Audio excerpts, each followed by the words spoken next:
अगर उसके अंदर हिम्मत है तो बिहार आकर के दिखाए। अभी भागे भागे फिर रहा है, 1 घंटे कभी पोस्ट कर रहा है कि एमपी में हूँ, कभी बागेश्वर धाम का पैर छू रहा है, कभी दिल्ली का फोटो डाल रहा है, कभी कहाँ का डाल रहा है। उसके अंदर हिम्मत है और वो कहता है कि मैं मर्द हूँ और बिहारी हूँ, तो बिहारी भागते नहीं है। और प्रोपेगेंडा के तहत जो वीडियो बनाया गया था, उस वीडियो को पोस्ट किया था, उन सारी वीडियो को डिलीट कर दिया, उस अकाउंट को भी बंद कर दिया और नया अकाउंट बना करके वो अपनी पुरानी गिरफ्तारी की तस्वीर को वायरल करा रहा है कि मैं बिहार के लिए और बिहारियों के लिए जेल जा रहा हूँ। टाइटल लिखता है सन ऑफ बिहार। तो क्या पूरे बिहार का बस एक ही बेटा है मनीष कश्यप? हम भी बिहारी हैं भाई, हम भी सन ऑफ बिहार, हम सब सन ऑफ बिहार हैं। हम तो उसको सन ऑफ सियार कहते हैं, वो सन ऑफ सियार है, बिहार का नहीं, उस सन ऑफ बिहार नहीं, सन ऑफ सियार है मनीष कश्यप को। और बोल दीजिएगा कि अगर हिम्मत है, अगर सियार का बच्चा नहीं होता वो तो भागे भागे नहीं फिरता। कहते हैं ना कि शेर के खाल में लोमड़ी निकल गई, वही लोमड़ी है वो, सियार है सियार। आप लोमड़ी शार कह रहे हैं और वो तेजस्वी यादव को सीधी धमकियां दे रहा है कि मैं फौजी का बेटा हूं और आप मुख्यमंत्री के बेटे हो, आपसे हारूंगा नहीं, ये कर दूंगा, वो कर दूंगा, सरकार नहीं बनने दूंगा। इतनी बड़ी बात कह रहा है वो। तो सन ऑफ बिहार कहे या फिर फौजी का बेटा कहे या कुछ भी कहे, फौजी का बेटा होने का मतलब ये नहीं कि आपको लाइसेंस मिल गया कि देश में आप दंगा भड़काइए। तेजस्वी यादव को चैलेंज देने की औकात उसकी नहीं है।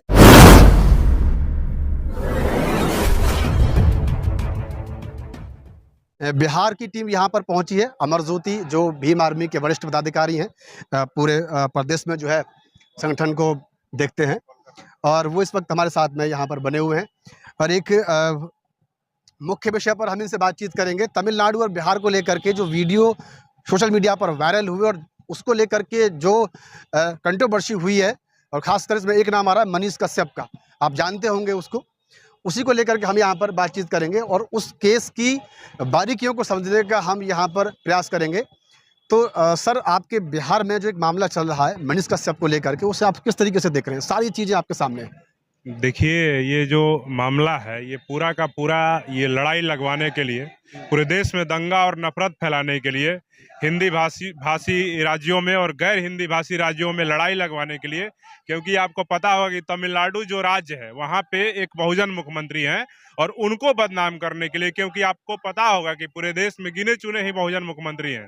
तो बिहार के भी जो मुख्यमंत्री हैं, उन्होंने भी भाजपा को छोड़ करके अपना एक अलग महागठबंधन को जोड़ दिया है और आने वाले 2024 के चुनाव में नरेंद्र मोदी को चुनौती दे रहे हैं नीतीश कुमार जी, और उनके साथ में तेजस्वी यादव है, एम.के. स्टालिन है। तो ये सब लोग का जो गठजोड़ बन रहा है, इसको देख करके जो आरएसएस के लोग हैं, ये घबराए हुए हैं। तो ये लोग ये इस तरह की अफवाह फैला रहे हैं, भ्रामक खबरें चला रहे हैं कि तमिलनाडु में हिंदी भाषी राज्यों को, बिहारियों को मारा जा रहा है। इसलिए ये ऐसी ये सब घटनाएं हो रही हैं और इसमें बदनाम करने की पूरी साजिश की गई है कि तमिलनाडु में यहाँ पे बिहारियों के साथ ज्यादती हो रही है, मारपीट हो रहा है, बिहारी मजदूरों को मारपीट के भगाया जा रहा है। और ये पूरा का पूरा आरएसएस के जो चंद गुंडे हैं, उनके द्वारा ये अफवाह फैलाया जा रहा है।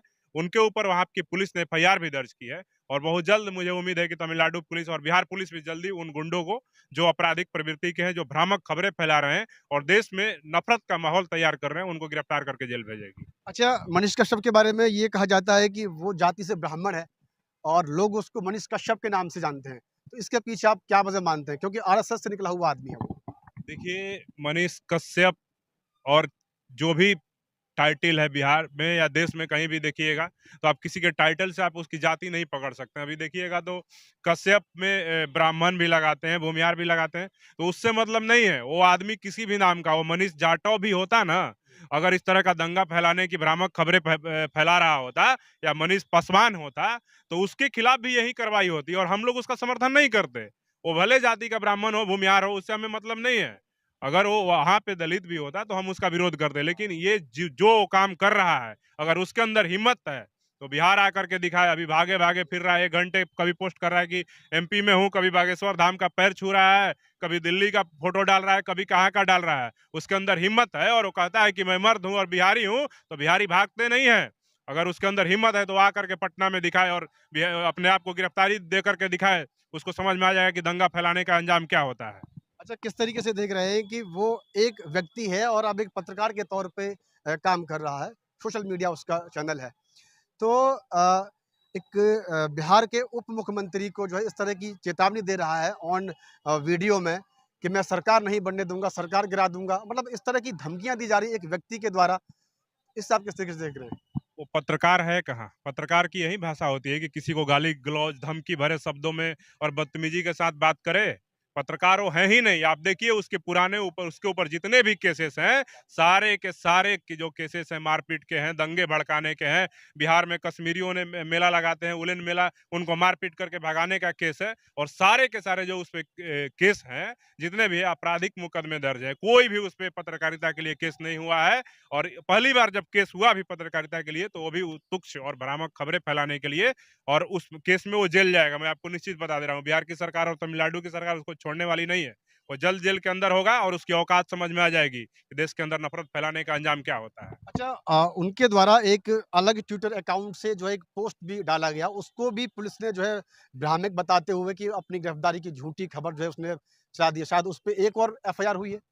बिल्कुल एफआईआर हुई है। वो अपना ट्विटर हैंडल जो था, जिसमें उसने गलत खबरें चलाई थी, गलत वीडियो पोस्ट किए थे और प्रोपेगेंडा के तहत जो वीडियो बनाया गया था, उस वीडियो को पोस्ट किया था, उन सारी वीडियो को डिलीट कर दिया, उस अकाउंट को ही बंद कर दिया और नया अकाउंट बना करके वो अपनी पुरानी गिरफ्तारी की तस्वीर को वायरल करा रहा है कि मैं बिहार के लिए और बिहारियों के लिए जेल जा रहा हूँ। जबकि ऐसा कुछ नहीं है। उसने बिहार के लोगों को और तमिलनाडु के लोगों को लड़ाने के लिए, आपस में हिंदी और गैर हिंदी भाषी राज्यों को लड़ाने के लिए जो प्रोपेगेंडा चलाया था, उसके लिए उसने बिहारियों के लिए जेल जाने का नहीं, प्रोपेगेंडा चलाने के लिए उसके ऊपर एफआईआर हुआ है। और भ्रामक खबर अभी भी फैला रहा है कि मैं गिरफ्तार हो गया हूँ, मैं जेल जा रहा हूँ। तो उसके लिए भी बिहार की पुलिस ने उसके ऊपर एक और मुकदमा दर्ज किया है। आर्थिक अपराध इकाई के जो वहाँ पे यूनिट है, उसने मुकदमा दर्ज किया है। और मैं बताता हूँ कि अभी अगर उसके अंदर हिम्मत है, वो कहता है कि मैं बिहारी हूँ, तो अपने आप को गिरफ्तारी दे और कानून के नज़र में वो अपने आप को गैर दोषी ठहराए, तब समझ में आएगा कि वो देश के संविधान को मानता है और वो सच्चा पत्रकार है और सच्चा बिहारी है।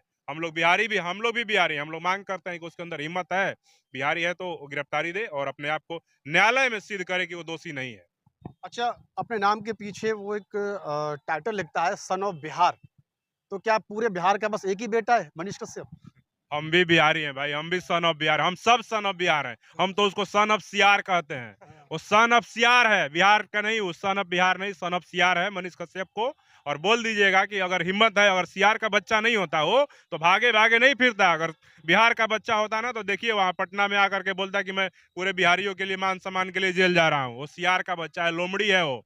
डर के भागा भागा फिर रहा है, मोबाइल मोबाइल बंद करके दूसरे से वीडियो बनवाता है, तमाम चीजें करता है। बहुत डरा हुआ है वो आदमी। वो एकदम शेर के, कहते हैं ना कि शेर के खाल में लोमड़ी निकल गई, वही लोमड़ी है वो। सियार है, सियार। आप लोमड़ी शार कह रहे हैं और वो तेजस्वी यादव को सीधी धमकियां दे रहा है कि मैं फौजी का बेटा हूं और आप मुख्यमंत्री के बेटे हो, आपसे हारूंगा नहीं, ये कर दूंगा, वो कर दूंगा, सरकार नहीं बनने दूंगा। फौजी इतनी बड़ी बात कह रहा है वो एक व्यक्ति। फौजी के बेटा हो जाने का मतलब ये नहीं कि आप देशभक्त हैं। आपको पता होगा कि देश से अगर बहुत सारी चीजें, खुफिया चीजें जो यहाँ से देश की जो चीजें हैं, दूसरे देशों को अगर आईएसआई को साझा की गई है, तो बिहार आप देख लीजिए ना भाई, उनका नाम के पीछे भी देखिए, शर्मा, पांडे, तिवारी, वही लोग देश की जो खुफिया चीजें हैं उसको वायरल करते हैं, दूसरे देशों को आतंकवादियों के हाथ में देते हैं। तो वो सन ऑफ बिहार कहे या फिर फौजी का बेटा कहे या कुछ भी कहे, फौजी का बेटा होने का मतलब ये नहीं कि आपको लाइसेंस मिल गया कि देश में आप दंगा भड़काइए, एक राज्य को दूसरे राज्य से लड़ाइए, नफरत फैलाइए और देश में दंगा फैला करके आप अपनी प्रोपेगेंडा के तहत फिर से देश में आरएसएस और भाजपा के विचारों को मजबूत कीजिए। तो ये सरासर गलत है, वो कहीं से भी जायज नहीं है। और तेजस्वी यादव को चैलेंज देने की औकात उसकी नहीं है। पूरे 85% बहुजन इस देश में 2024 के चुनाव में नरेंद्र मोदी को हटाने के लिए एकजुट हो रहे हैं। और मैं दावे के साथ बता देता हूं कि ये 10 जो चंद 15% वाले लोग हैं, ये लोग का प्रोपगेंडा नहीं चलेगा। 85% वाले ही इस देश में आने वाले समय में शासक बनेंगे। और ये मनीष वनीष क्या है, ये सब फर्जी लोग हैं, ये औकात में आ जाएंगे। अभी थोड़ा समय अभी उसके अनुकूल चल रहा है, जिस दिन विपरीत होगा ना, उसको अपनी औकात समझ में आ जाएगी। चलिए, धन्यवाद हमसे बातचीत करने के लिए। अमर ज्योति थे बिहार से और दिल्ली में जो अधिवेशन हो रहा है पार्टी का, उसमें वो जो है पहुंचे हुए हैं। मनीष कश्यप जो प्रकरण बिहार में बहुत तेजी से चल रहा है, उसको लेकर के हमने बातचीत की और आप चीज़ों को समझिए कि किस तरीके से पुलिस ने भी ये चीज़ बताई है कि जो वीडियो थे वो फर्जी तरीके से बनाए गए थे और उनको मनीष कश्यप के द्वारा वायरल किया गया। पुलिस अभी तक उसको पकड़ नहीं पाई है और कई चीज़ें भ्रामक उसके द्वारा फिर से डाली गई हैं।